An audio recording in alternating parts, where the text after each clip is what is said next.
나눔가족 여러분, 이스라엘에게 은혜의 영과 간구하는 영이 부어진 결과에 이어서 그날에 있게 될 땅의 정화에 대하여 말씀하십니다. 죄와 더러움을 씻는 셈이 다윗의 집과 예루살렘의 거주문을 위해 열리게 될 것입니다. 여호와는 우상과 거짓 선지자들, 더러운 영들을 그 땅에서 떠나게 하실 것입니다. 특히 본문은 여호와께서 심판 가운데 남은 하나님의 백성들을 연단하고 시험하시겠다 하십니다. 연단받은 백성들이 참 언약 백성이 될 것임을 선포하십니다. 그날에 죄와 더러움을 씻는 셈이 다윗의 족속과 예루살렘 주민을 위하여 열리리라. 예루살렘이 회개하고 애통하며 주께 돌아오면 하나님은 그들을 정결케 하실 것입니다. 죄와 더러움을 씻는 셈이 열릴 것이라 말씀하시죠. 이 말씀은 하나님의 거룩으로 초대받은 이스라엘이 거룩을 상실했음을 말씀하는 것이죠. 율법은 여호와의 성소로 나아갈 수 있으려면 제의적인 부적을 정화한 후에야 가능하다고 가르쳤습니다. 스가랴 3장에서 대제사장 여호수아는 더러운 옷을 입고 서 있지 않았습니까?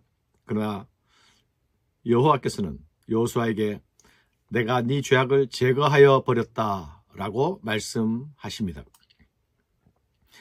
자기 백성을 정결하게 하시는 성령의 역사는 우상을 제거하는 일부터 시작하십니다. 하나님보다 앞서고 하나님보다 사랑하는 것들이 존재하는 한 거룩을 회복할 수 없습니다. 거룩과 정화는 죄의 분리에서부터 시작되지만 그 분리는 거룩하신 하나님과의 연합으로 나아가기 위한 필요 조건입니다.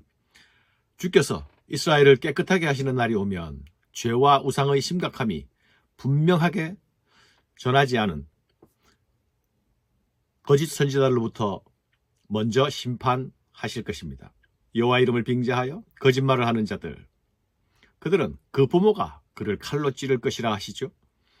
여호와를 향한 충성이 부모 자식 간의 유대를 능가할 것이라는 것입니다. 여호와를 향한 사랑이 죄와 거짓을 미워하되 적극적으로 미워하게 될 것이라 말씀하시는 것입니다. 그들은 이스라엘이 죄 가운데 있을 때에 그들의 동반자와 같이 보였습니다. 그러나 사실은 그들은 이스라엘의 적이었죠.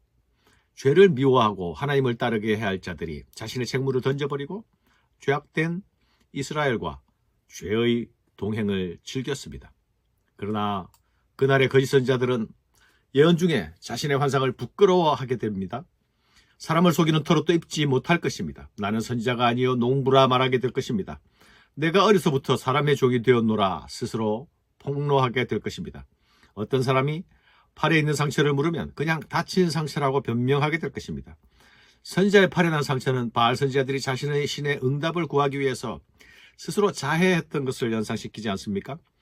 거짓이 통할 때에는 그런 상처가 훈장이 되겠죠. 그러나 거짓이 드러날 때에는 그것이 부끄러움이 될 수밖에 없습니다. 사랑하는 여러분, 하나님의 백성들이 거룩을 회복하면 거짓 선지자들이 설 자리는 없어지는 것입니다. 거짓 선지자들이 활발하게 활동할 수 있었던 이유는 하나님의 백성들이 그것을 원했기 때문입니다. 서로가 부정한 공생관계를 형성하고 있었던 것이죠. 오늘날 우리 시대에 거짓 선생들, 거짓 목회자들이 주목받고 있지 않습니까? 그것은 단지 그들 자신만의 문제가 아니라는 것을 알아야 합니다. 거짓을 소비하며 거짓을 즐거워하는 어리석은 성도들이 그들의 숙주라는 사실을 알아야 합니다. 거짓과 우상과 더러운 귀신들이 어떻게 사라질 수 있습니까? 성령께서 말씀하시고 그 말씀을 알아듣게 하실 때 가능해집니다.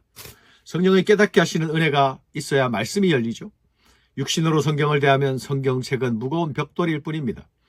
말씀은 따분하고 건조한 활자로밖에 보이지 않습니다. 그러나 말씀의 은혜가 임하면 우리의 더러움을 씻는 샘물이 됩니다. 우리의 생명을 살려내는 생명수가 됩니다. 예루살렘이 진실한 성이 되는 것은 거짓과 우상을 심판함으로 시작됩니다. 진리를 비틀어 말하는 자가 설 자리가 없어지고 욕망을 자극하는 말들로 사람의 마음을 훔치는 일이 가능하지 않게 되려면 듣는 자들이 진리의 말씀 가운데 서야 합니다. 진리의 성령 가운데 거해야 합니다. 사랑하는 여러분, 여호와의 날에 신실하지 못한 자들은 심판을 받지만 신실한 자들은 연단을 통해서 구원을 받게 될 것입니다. 만군의 여호와가 말하더라. 칼아 깨어서 내 목자 내 짝된 자를 치라. 목자를 치면 양이 흩어지려니와 작은 자들 위에는 내가 내 손을 들이우리라. 나 여호와가 말하노라. 온 땅의 3분의 2는 멸망하고 3분의 1은 거기 남으리니 내가 그 3분의 1을 불 가운데 던져 은같이 연단하며 금같이 시험할 것이라.